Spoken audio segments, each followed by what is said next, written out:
ყველა მივიცით, რომ საგზაო წესების დარღვევისთვის შეიძლება ჯარიმა დაგვეკისროს, თუმცა ბევრმა მძღოლმა არ იცის, თუ როგორ ხდება გადაუხდელ ჯარიმებზე საურავის დაკისრება. კერძოდ, როდიდან აითვლება ვადა ჯარიმის შესახებ SMS-ის მიღებიდან თუ პოსტის ჩაბარებიდან, რა შემთხვევაში და როგორ შეგვიძლია დაკისრებული საურავის ან ჯარიმის გაუქმება და როგორ უნდა მოვიქცეთ, თუ საპატრულო პოლიციის ჯარიმასთან ერთად ვიდეო ჯარიმაც მოგვივიდა ზუსტად აი ამ დარღვევაზე. თუ ახლა გვიყურებთ და თქვენც გაწუხებთ საპატრულო ჯარიმები და საურავები, მაშინ დღევანდელი გადაცემა სწორედაც რომ თქვენთვისა ყველა ამ საკითხში გაგვარკვევს ჩვენი თანაწამყვანი იურისტი, სამართლის ასოცირებული პროფესორი თამარ კერძაია. დილომშვიდობისა, თამარ დილომშვიდობისა. არაჩვეულებრივად გამოიყურები, არ შემიძლია რომ არ აქვს. ანათებ კაშკაშებ. ფოტოშორის დაბადების დღე ქონდა თამარს ცოტა ხნის წინ და უნდა მიულოცოთ აი ესე. ძალიან დიდი მადლობა. დიდი მადლობა. წარმატება და წარმატება. ეხლა ვისაუბროთ თემაზე და საკითხზე. ჩვენს გვჭირდება წარმატება ამ მიმართულებით და მშვიდად ყოფნა და ეხლა ჩვენი სიმშვიდის გარანტი ხალხმა შეგვიძლია იცის ის ამბავი, რომ ჯარიმის გადაუხდელობის შემთხვევაში ბუნებრივია დაგვეკისრება საურავი, თუმცა მაინც რჩება კითხვები, რაზეც დაზუსტება ნამდვილად გვჭირდება.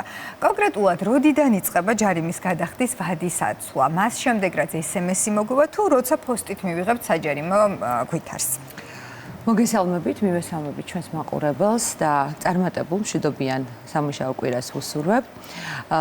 განვასხვაოთ სამი სახის ჯარიმა ერთმანეთისგან და შესაბამისად განსხვავებულია სწორედ მათი გადახდის ვადის ათვლის წერტილი. პირველი ეს გახავთ, როდესაც საპატრულო პოლიცია სატრანსპორტო საშუალების მფლობელს ადგილზე აჯარიმებს.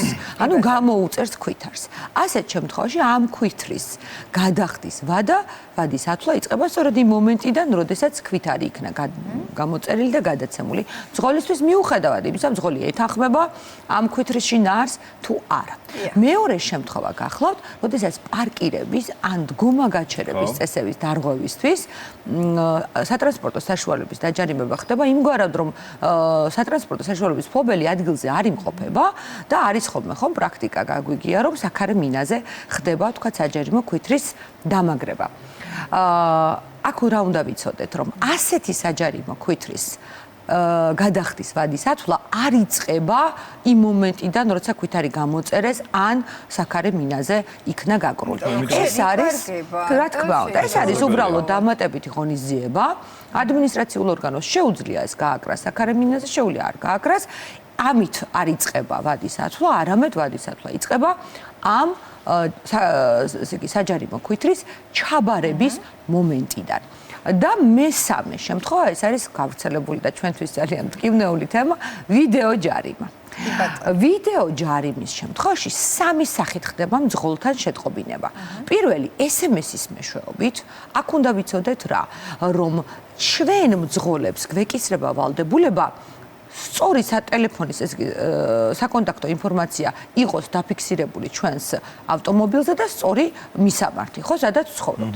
ესე იგი, პირველი ეს არის SMS შეტყობინება, მეორე ეს არის პოლის ჯიზე დადება, ასე რომ ვთქვათ, ინფორმაციის და მესამე ეს არის ქვითრის გაგზავნა პოსტის მეშვეობით.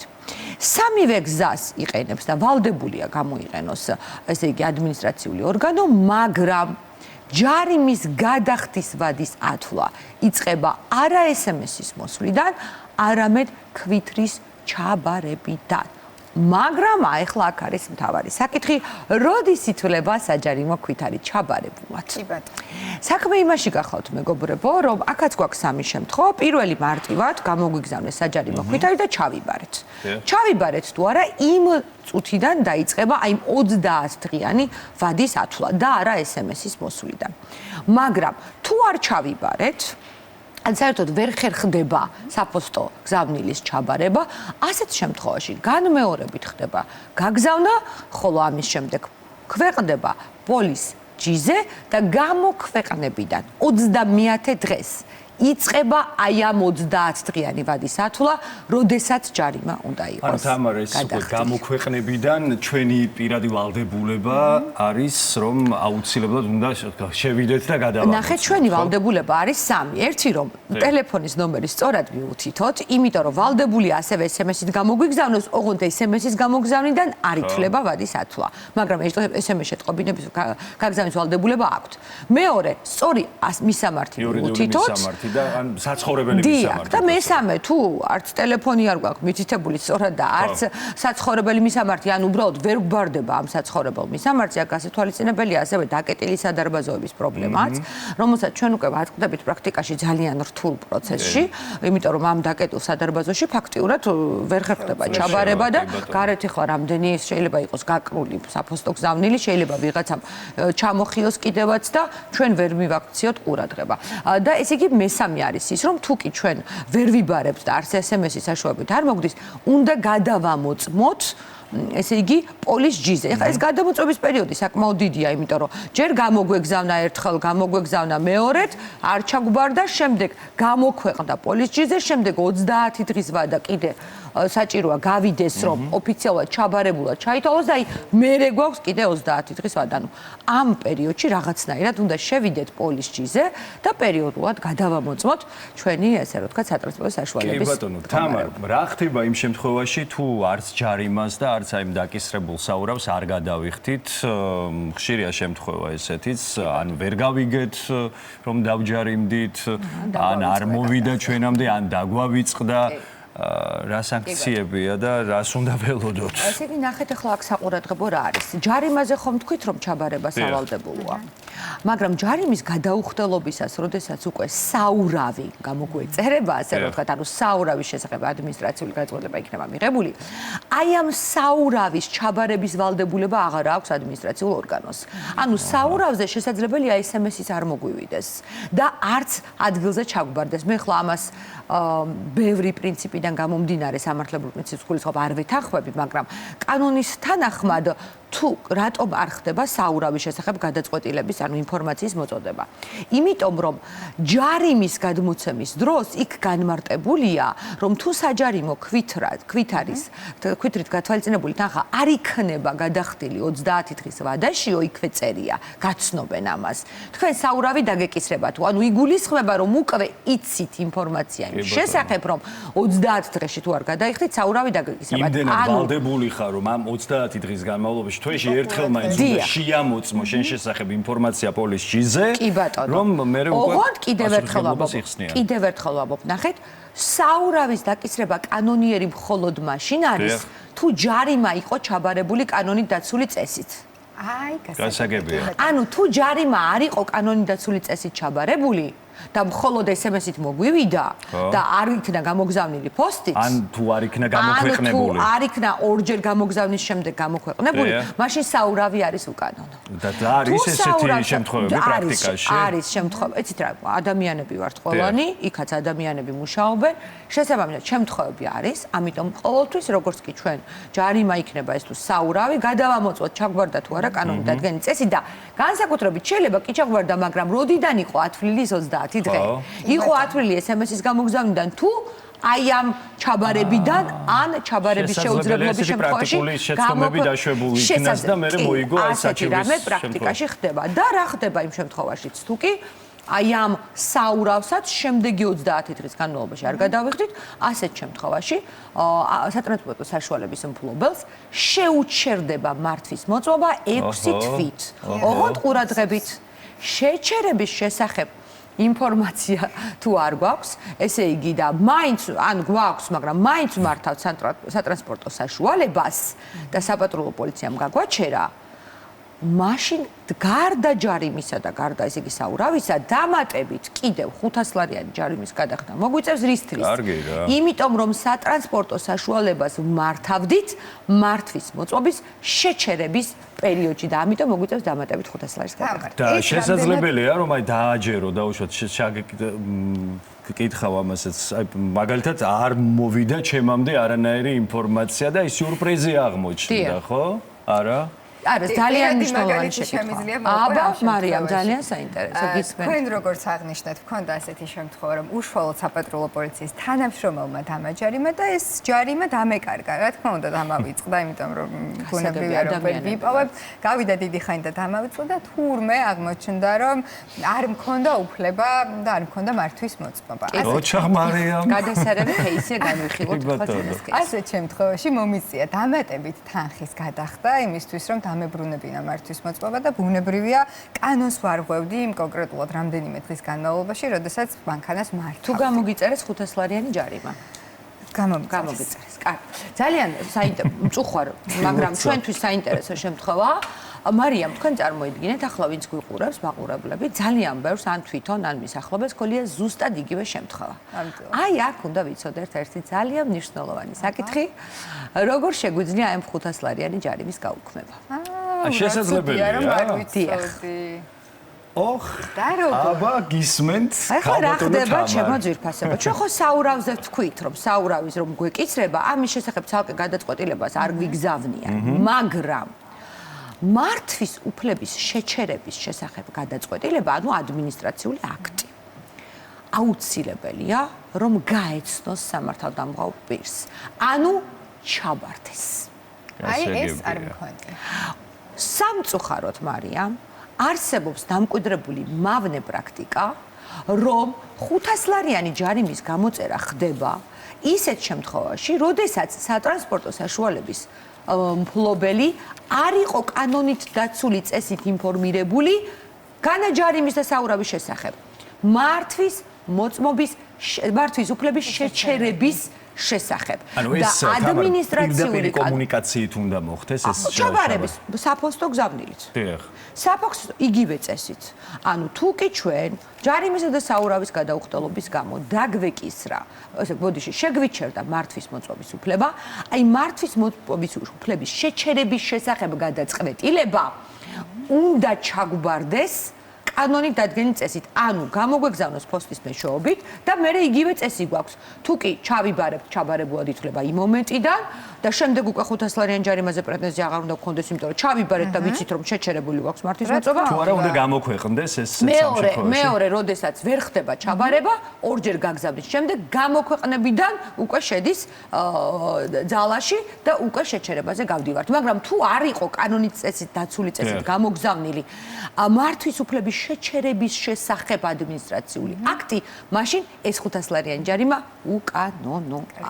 ეს დადგენილია, მაინც რომ დავაზუსტოთ უზენაეს სასამართლოს მიერ ეს საკითხი განმარტებულია და თუ კი საპატრულო პოლიციაში გასაჩივრების შემთხვევაში არ დაგვიკმაყოფილებენ, ჩვენ შეგვიძლია ძალიან მარტივი წესით, ამისთვის ცალკე ადვოკატი არ გვჭირდება, უბრალოდ მივმართოთ სასამართლოს და მიუთითოთ, რომ უზენაეს სასამართლოს პრაქტიკის მიხედვით ეს 500 ლარიანი ჯარიმა უნდა შეგვიძლია რომ თავიდან ავირიდოთ 500 ლარიანი ჯარიმა იმ შემთხვევაში თუ უბრალოდ არ ვიცით რომ მართვის მოწმობა იმ შემთხვევაში თუ კი კანონით დადგენილი წესით არ ვიყავით ინფორმირებული მართვის უფლების შეჩერების კი ბატონო, თამარ, თუ ეს ყველაფერი მიწევნით სწორად და მართებულად აქვთ გაკეთებული და გვეკუთვნის ეს 500 ლარიანი ჯარიმაც და მართვის უფლების შეჩერებაც.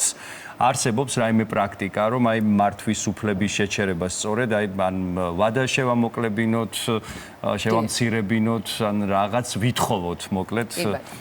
აქაც გვაქვს ძალიან კარგი ამბავი. მართვის უფლების შეჩერების ვადა, თქვათ 6 თვიანი ვადით შეგვიჩერდა მართვის უფლების უფლება, მოგეხსენებათ, ბევრი ადამიანი დამოკიდებული ვართ ავტოსატრანსპორტო საშუალებაზე, ზოგისთვის ეს პროფესიაც კი არის და პირდაპირ მნიშვნელობით ესე ვთქვათ, შემოსავლის წყარო. ჩვენ შეგვიძლია მივმართოთ საპატრულო პოლიციას და თუ კი გადავიხდით, ესე დადგენილი ეს 100 ლარამდე ეს არის ორმაგი ოდენობით, ანუ ჯარიმის და საურავის ორმაგი ოდენობით თანხას თუ გადავიხდით, 100 ლარის შემდეგ არის იქ 1.9 ჯერ მეტი თანხის გადახდით, მოკლედ შესაბამისი თანხის გადახდით, შეგვიძლია ეს 6 თვიანი ვადა შევამციროთ, მაგრამ კიდევ ერთხელ ვამბობ, ყურადღებით დავაკვირდეთ ის 500 ლარიანი ჯარიმა, რომელიც გამოგვიწერეს, არის თუ არა კანონიერი, თორემ შეგვიძლია ეს 500 ლარიანი ჯარიმის გაუქმება მოვითხოვოთ, ასეთ შემთხვევაში გადახდილიც რომ გქონდეს ეს 500 ლარიანი ჯარიმა, უკან დაგვიბრუნდება თუ ხანდაზმულობა არ აქვს ამ გადახდა. აი ხანდაზმულობის საკითხი არის ძალიან საინტერესო. და ხანდაზმულობამდე სანამ მივალთ ასევე ძალიან საინტერესოა თუ ხდება მაგალითად აი ჯარიმის გაუქმება საერთოდ თუ არის შესაძლებელი. პროცედურას ამბობთ, ანუ როგორ შეიძლება გაუქმდეს. როგორ შეიძლება საერთოდ აი შეწყალებაზეც თუნდაც რა სახით უნდა დავწეროთ განცხადება და ასე რომ მივცეთ ჩვენს ტელემაყურებელს ამის შესახებ. პირველ რიგში ვადებს მივაქციოთ მეგობრებო ყურადღება და ეს ჯარიმა რომ გამოგვიწერეს 30 დღის ვადაში მივმართოთ ვის? ისევ მივმართავთ საპატრულო პოლიციას და წერთ ძალიან მარტივ განცხადებას, არავითარი იურისტი არ არის ამაში საჭირო. განცხადებაში წერთ, რომ არ ვეთანხმებით ამ 500 ლარიან ჯარიმას, რატომ? იმიტომ რომ მართვის უფლების შეჩერების შესახებ ინფორმაცია არ ქონდა ჩაბარებული, არ ქონდა მოწოდებული. კიდევ ერთხელ ვამბობ, ის რომ ჯარიმის შესახებ ქონდა ინფორმაცია მოწოდებული და საურავის შესახებ მოწოდებული, ეს არ ნიშნავს, რომ ავტომატურად ქონდა ინფორმაცია მოწოდებული მართვის უფლების შეჩერების შესახებ. ამას წერთ საპატრულო პოლიციაში. და თუ არ დაგვაქვს მოწოდებული და არც ეს საერთოდ მაშინ საურავიც გვქონდება. თუ არც ჯარიმა არ იყო კანონით დადგენილი წესით ჩაბარებული და მხოლოდ SMS-ით ჩაგვბარდა რას შეიძლება, მხოლოდ SMS თუ იქნა გამოგზავნილი. SMS-იც არ იყო გამოგზავნილი. მაშინ რა თქმა უნდა, ჯარიმასაც ვასაჩივრებთ, საურავსაც ვასაჩივრებთ და აი იმ 500 ლარიან ჯარიმასაც ვასაჩივრებთ, რომელიც მართვის უფლების შეჩერების დროს სატრანსპორტო საშუალების მართვისთვის გამოგვიწერეს. თამარ, აქვე ადამიანი ვინც ახლა გვისმენს და ამოიცნო საკუთარი თავი აი ამ кейსში. შესაძლებელია რომ ახლა აღძრას უკვე გადახდილზე, გავლილზე. ხო, აი ეს გასაჩივრების ვადები უნდა იყოს დაცული გარდა გამონაკლისის შემთხვევისა, თუ კი ეს ადამიანი დაამტკიცებს, რომ შეუძლებელი იყო მისთვის, ესე რა ვთქვათ, გასაჩივრება ამ აქტის და შესაბამის საპატიო მიზეზზე მიუთითებს. აქვე დავასრულებ, რომ თუ კი საპატრულო პოლიციაში ეს ჯარიმა არ გაგვიუქმეს, იმ წუთას მივდივართ სასამართლოში და ეს არ არის ის პროცესი, სადაც დაგვჭირდება ახლა ადვოკატი და რაღაცა ამაში დამატებით თანხის გადახდა. არანაირი თანხის გადახდა არ დაგვჭირდება, უბრალოდ იგივე განცხადება შევიტანთ სასამართლოში. არსებობს დადგენილი ფორმები. და ხანდაზმულობაზე აპირებთ. ხანდაზმულობა ძალიან მნიშვნელოვანია. ხანდაზმულობა რას ნიშნავს? თუ თქვა ჯარიმა დაგვეკისრა, საურავი დაეკისრა, ხო, პირს და არ იხდის. რა ხდება ასეთ შემთხვევაში? რა ხდება და საპატრულო, ესე იგი შესაბამის ადმინისტრაციული ორგანო მიმართავს აღსრულების თხოვნით შესაბამის ორგანოს და იწყება აღსრულება. მაგრამ თუ კი აი ამ ჯარიმის გამოწერიდან 1 წლის განმავლობაში აღსრულებაზე არ იქნა მიქცეული საჯარიმო ქვითარი, ეს არის ხანდაზმული მეგობრებო. ამიტომ პირველ რიგში, როდესაც აღსრულება დაიწყება, ჩავხედოთ, როდის იქნა ჯარიმა გამოწერილი, კი არა, ჩაბარებული. აი ამ ჩაბარების მომენტიდან თუ 1 წელი უკვე გასულია, ასეთ შემთხვევაში ანალოგიურად მარტივად მივდივართ საპატრულო პოლიციაში, წერთ განცხადებას და ვითხოვთ საჯარიმო ქვითრის გაუქმებას. ვალდებული ადმინისტრაციული ორგანო არ დააკისროს საჯარიმო ქვითრის ქვითრით გათვალისწინებული თანხის გადახდა პირს, თუ კი გასულია 1 წლიანი ხანდაზმულობის ვადა. მადლობა თამარ, რა ცუდია რომ ეს ინფორმაცია აქამდე არ მქონდა. მოკლედ შეიძლება თამარ ვთქვათ, რომ შესანიშნავი ამბები გავაგებინეთ ჩვენს ტელემაყურებელს განსაკუთრებით მაგრამ რა თქმა უნდა საუკეთესო გამოსავალია დროულად გადავიხადოთ ჯარიმა, ხო ესეც უნდა ვთქვათ. თან გვაქვს 20%-იანი შეღავათი, ხო თუ 10 დღის ვადაში გადავიხდით, 20%-იანი შეღავათი გვაქვს, თან არ დაგვავიწყდება, თან შეღავათით ვისარგებლოთ, ანუ უნდა უწოდოთ რა თქმა უნდა ჩვენს თანამოქალაქეებს, რომ ჯარიმის გადახდა ყველაზე კარგია დროულად. და კიდევ უფრო კარგი იქნება თუ საერთოდ არ დავარღვევთ და ვიქნებით ძალიან ფრთხილად. აი, ეგ დამავიწყდა, რომ ყველაზე კარგი გამოსავალი. კი ბატონო.